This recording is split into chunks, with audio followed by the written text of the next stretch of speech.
Algérie, Maroc, Tunisie. C'est d'abord à ces pays que l'on pense lorsqu'on parle de couscous. Mais saviez-vous qu'il y avait du couscous au Mali, en Mauritanie, au Cameroun, au Sénégal? Le couscous sénégalais, il est meilleur que le couscous nord-africain? Bien sûr. Quand je mange, c'est comme si ma mère elle me faisait un câlin. Alors, pourquoi les couscous à la sahélienne sont-ils si méconnus? On a énormément de trésors et on n'en parle pas parce qu'on ne connaît pas. Ça, hop. Mais non, ne mange pas. Goûte à tout. J'ai jamais vu ça. Le couscous mauritanien, c'est super bon et c'est sans gluten.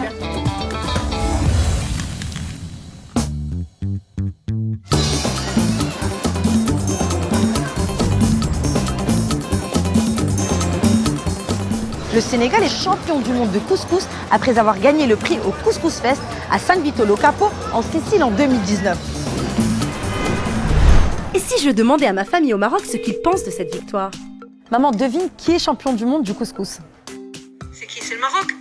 Non, c'est le Sénégal. Ok. Quelle chance ils ont! Ah non, j'espère que tu déconnes, Yasmina. Ah bon? Ils font du couscous au Sénégal? Ouais, je rigole pas. Le Sénégal est champion du monde du couscous. Ça m'a fait mal à l'oreille. Non, c'est pas possible. C'est du grand n'importe quoi. Mais pas du tout, c'est le Maroc. Le couscous marocain, c'est le top du top, le meilleur. Je pense que le Maroc n'a pas participé. Ça me fait un peu bizarre et puis ça me fait un peu mal au cœur. C'est pas juste pour le Maroc. Pourquoi c'est pas juste? Parce que nous avons du très bon couscous. Et sur Internet, les réactions des Nord-Africains à cette victoire étaient virulentes. Des propos qui ont bouleversé la chef sénégalaise Dey Aïssatou Bey, qui a aussitôt publié un article sur son blog pour rappeler au monde que oui, au Sénégal, on mange du couscous depuis des siècles. Elle nous a même invités chez elle en famille pour nous faire découvrir ce fameux couscous qu'on appelle tiéré.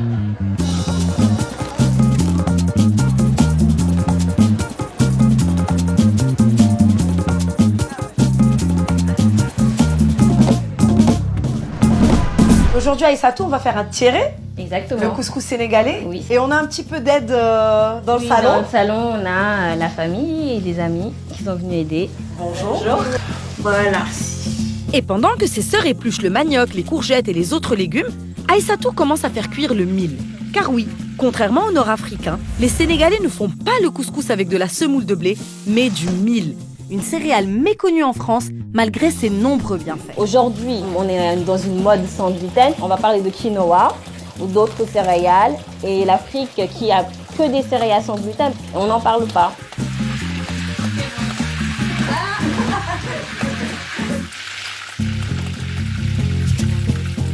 Et maintenant, place au très important Nokos, l'équivalent maison des bouillons cubes que les grandes marques comme Maggi sont parvenues à imposer en Afrique malgré la résistance de certains chefs comme Aïssatou. Dans tous les plats sénégalais, on met du nokos. Moi, j'aime bien les choses simples, donc je vais mettre juste du poivron, de l'ail et des oignons. C'est ça en fait que les cubes ont essayé de reprendre.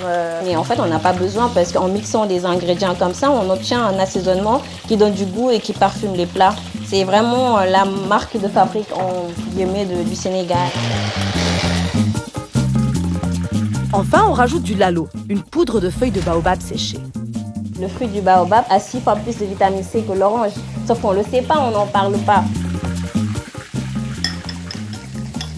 Ah, c'est bon, c'est sucré un peu. Gélatineux et sucré. Ça, c'est gélatineux, exactement. C'est plus pour changer la texture, ça, alors. Tu mets pas de C'est beurre. sec, on met du lalo.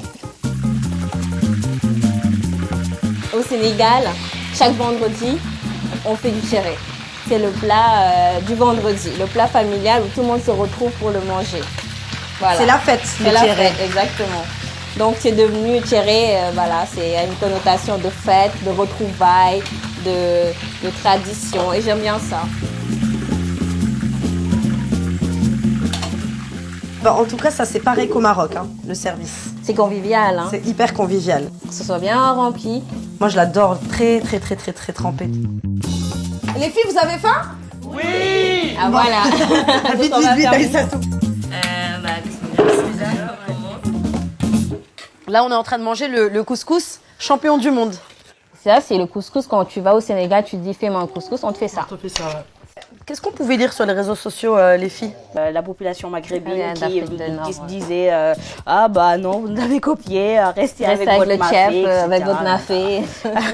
Donc de voir d'autres pays qui disent ah bah votre couscous n'existe pas, c'est vrai que ça fait mal. Et puis il y en a même qui disent oui, vous mangez du couscous parce que les Berbères ont voyagé partout, donc c'est normal. À un moment ils ont dû vous inculquer ça.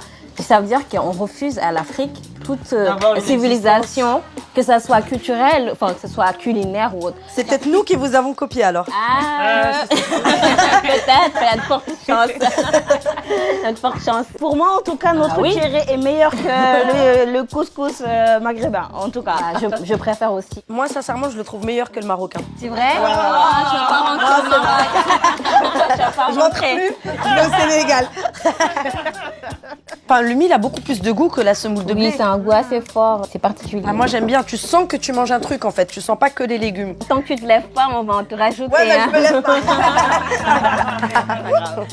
Et si les filles avaient raison?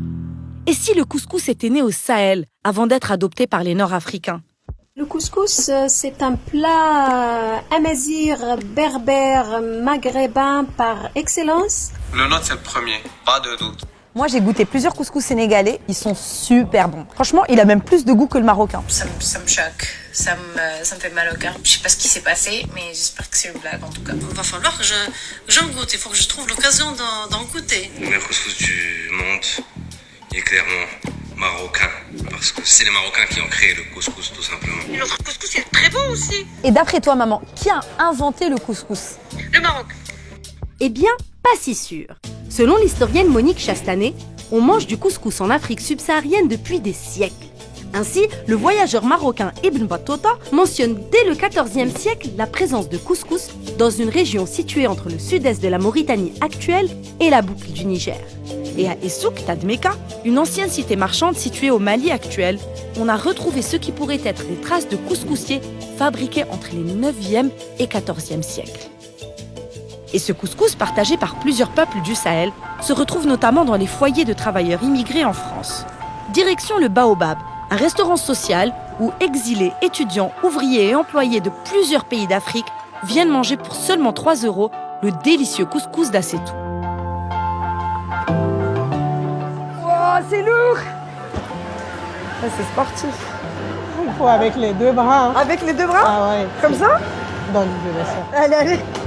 Ah ouais, ça fait des bras. Ah, ça, j'adore tamiser. C'est une petite danse.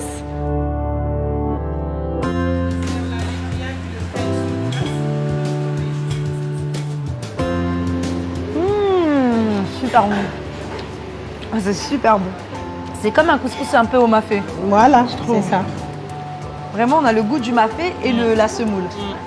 Allons voir un peu dans la salle ce qui séduit les fidèles clients de cette cantine familiale. Il y a beaucoup de communautés, beaucoup de cultures, beaucoup de... Ouais, c'est très mélangé. Hein. Très mélangé, ouais. Et vous faites des amis quand vous venez? Bon, en fait, à force de venir, après... Ouais, c'est une famille, après, à force de voilà, c'est ça, en fait. C'est une famille? Ouais. Exactement. Déjà, c'est à côté de mon travail. Et c'est pas très cher. Ça fait plaisir de voir un peu tout ce mix-là. Ça me rappelle de ma source. Votre source, c'est quoi? Le pays, l'Afrique. Le continent qui m'a vu naître. Ouais. Ça me rappelle de ma mère. C'est le tout. Et vous manque votre maman? Normalement. Oui. Ma mère me manque énormément. C'est mon tout. Après Dieu, c'est elle. Et quand vous mangez là, vous la retrouvez un petit peu, quoi. Ah oui. C'est des populations qui ont des très bas salaires. Et quand ils viennent en France, ils ne sont pas habitués à manger certaines choses, en fait. Des champignons ou des choucroutes. Manger des choses qui viennent de nos contrées, c'est important. Et puis, c'est ça qui nous plaît d'ailleurs. Idrissa, vous dites que la cuisine africaine est méconnue en France. Pourquoi c'est important pour vous de la faire connaître? Déjà, enlever cette idée dans la tête des gens que la cuisine africaine, c'est pas propre, c'est pas hygiénique, c'est pas sain. On veut essayer de soigner cette image, en fait. C'est tout. Et on a ici du couscous africain tous les jours à la carte. Bah oui, ça marche bien. La plupart des résidents, ils sont originaires de l'Afrique subsaharienne. Généralement, c'est des Maliens, des Sénégalais, des Mauritaniens. Et ce plat nous est tous familier, on le partage en commun. Et les Sénégalais, quand ils parlent de tiéré, là-bas, ils le font souvent avec des sauces tomates. Bon, nous, les Peuls qui sont vers le Sénégal, ils les appellent l'atirihako. L'atirihako, ils le mangent avec des feuilles des épinards. Des épinards? Les épinards. Et avec les abats des moutons ou des vaches, en fait. C'est tout à fait différent. Au Mali, il y a des populations aussi qui mangent comme ça, les soniqués. Et d'autres, ils le mangent avec de la sauce mélangée avec d'acatine, l'haricot corné et arachide, en fait. Je fais partie d'une ethnie qu'on appelle les Peuls, c'est les éleveurs de vaches. Et nous, on le mange tout le temps. Des fois, même à midi, quand on invite quelqu'un chez nous, la première des choses qu'on va l'offrir, c'est du couscous avec du lait. C'est vraiment culturel. Le couscous de chez nous, dans les montagnes, c'est fabuleux. Parfois, il y a des sauces avec du lait dans la sauce traditionnelle marocaine, avec des épices et tout. Eh bien, figure-toi que même les subsahariens mettent du lait dans leur couscous. Ok, ils ont copié sur nous alors. Ils nous ont copié? Peut-être pas. Quoi qu'il en soit, tout comme en Afrique du Nord, il y a 1001 façons de manger le couscous en Afrique subsaharienne. Les Wolofs le préfèrent aujourd'hui avec de la sauce tomate. Les Bambara et les Soninké avec de l'arachide. Les Peuls avec des épinards et autres feuilles. Quand les Sérères le préfèrent au moringa. Enfin, certains font du couscous avec le gari, la semoule de manioc, un tubercule très présent au Cameroun.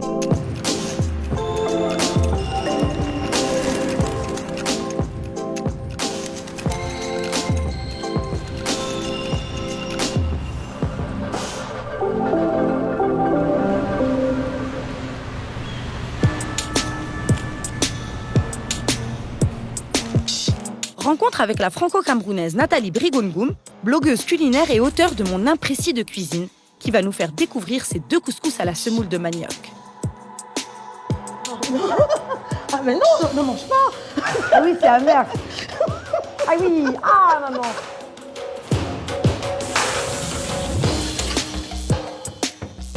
Le manioc, c'est un don du ciel. On peut tout faire avec le manioc. Dans les supermarchés, que vous achetez pour mieux repasser vos habits, pour que ce soit bien lisse. Waouh. Voilà, le manioc. Donc, pour repasser vos habits, achetez du manioc. Manger, repasser les habits, faire des gâteaux, du pain, acheter le manioc. Voilà, comme ça, c'est réglé. Bon, ça donne chaud l'épluchage de légumes, Nathalie. Ah oui, c'est un travail, hein.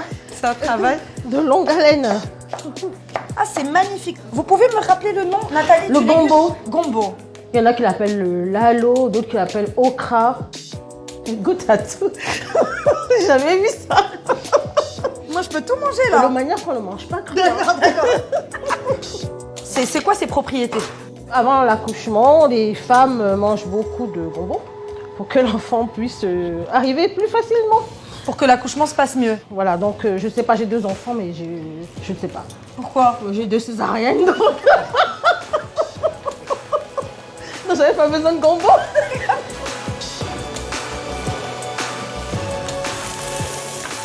Alors Nathalie, moi j'ai souvent entendu pendant mon reportage l'expression cuisine africaine.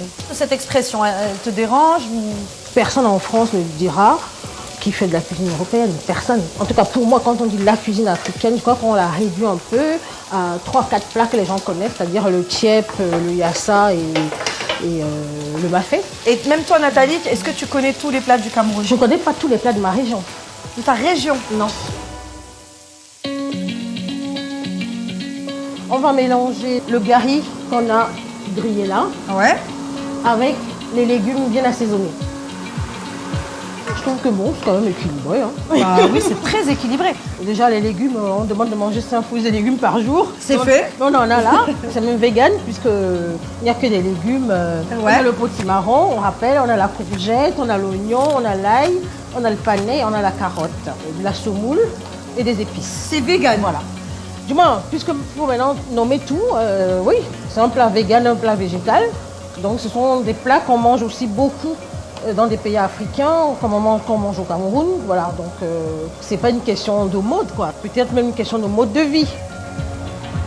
Allez, je goûte tout. Tu ajouteras du sel. Voilà. Ah, c'est super bon. Et puis on mettra la sauce tomate super bon. Au-dessus. Magnifique. Voilà. Un petit peu de sauce, un petit peu de légumes. Exceptionnel.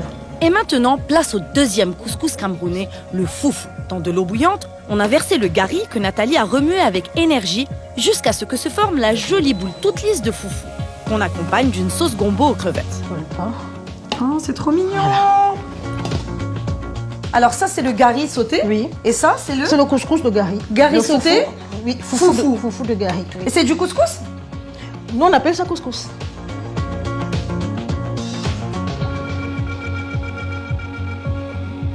Magnifique. Il y a le gluant des gombo.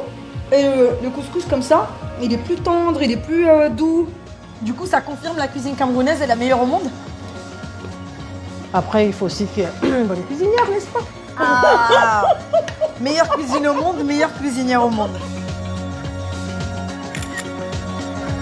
Parlez de votre pays, parlez de vos produits, ils sont bons. Donc sortez un peu des sentiers battus, quoi. Et faites des choses, osez. Et Nathalie peut se réjouir, car oui, il existe de jeunes chefs africains qui mettent en valeur leur patrimoine culinaire avec originalité. C'est le cas de Youssouf Sorna, chef mauritanien du restaurant La Bifurcation, qui propose de la cuisine semi-gastronomique teintée d'Afrique.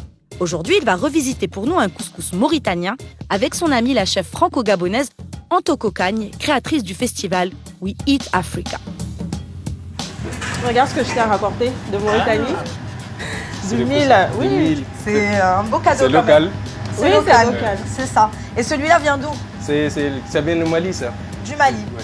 Il y a le mil, mais il y a aussi le sorgho, qui sont considérés comme des smart food. Donc smart food, c'est aliments intelligents, qui sont bons pour l'homme, bons pour le producteur et bons aussi pour la planète. Ça ne demande pas beaucoup d'eau, mais aussi en termes de propriétés nutritives, ils sont vraiment très intéressants.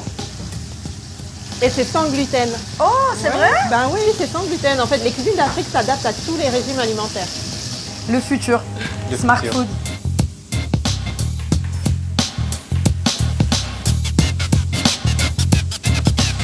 Je vais voir un peu ce que ça donne les champignons. J'ai jamais goûté de couscous aux non, champignons. Ah non. C'est magnifique. Revisiter quoi. Génial. J'adore les champignons, c'est mon côté français. Génial. En général, les clientèles, les Européens, ça passe. Mais les Africains, ils n'aiment pas trop. Ils veulent que ça soit comme la Mauritanie. Oui. Et les agneaux, 3 cuissons, ça ne les intéresse pas.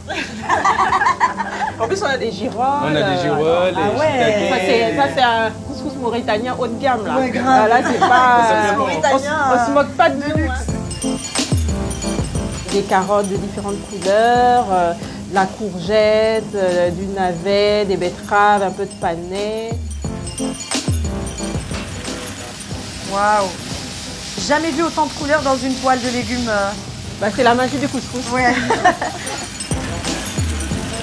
En fait, ça, c'est le sel mauritanien, ouais. Ça, c'est le gros sel, tout le monde l'utilise là-bas. Et ce qui est intéressant avec ça, c'est qu'il a un petit goût d'épices. Waouh.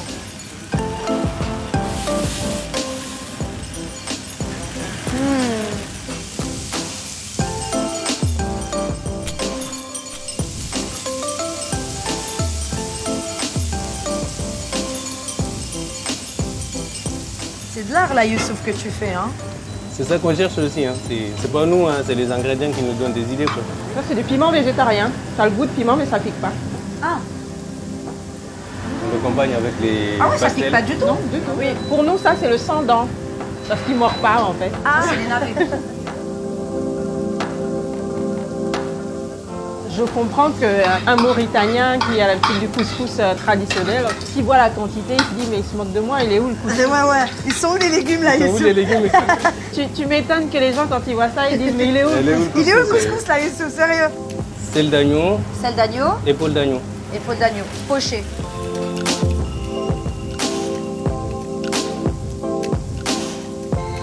Je voulais vous poser une question à tous les deux. L'Afrique n'étant pas un pays, étant un continent, est-ce qu'on peut parler de cuisine africaine? Ça dépend d'où on se place. Alors c'est vrai que chaque pays va revendiquer sa cuisine. Et moi ce que j'explique, c'est que j'ai pris le parti de mettre en avant le produit plutôt que le pays. Pourquoi? Parce que les frontières de l'Afrique ont été faites non pas par les Africains mais par les colonisateurs. Il faut savoir qu'avant qu'ils viennent, il y avait des empires, il y avait des royaumes qui partageaient beaucoup de cuisine. Ce qui fait qu'il y a des plats qu'on retrouve au Sénégal, on va dire c'est sénégalais, mais il faut savoir qu'en Mauritanie, vous allez les retrouver. En Gambie, vous en retrouverez. Au Mali, vous retrouverez. C'est le cas, par exemple, de la sauce arachide, qu'on appelle mafé. Et donc, moi, je dis plutôt, ma cuisine est plutôt panafricaine plutôt que africaine. Allez, let's go.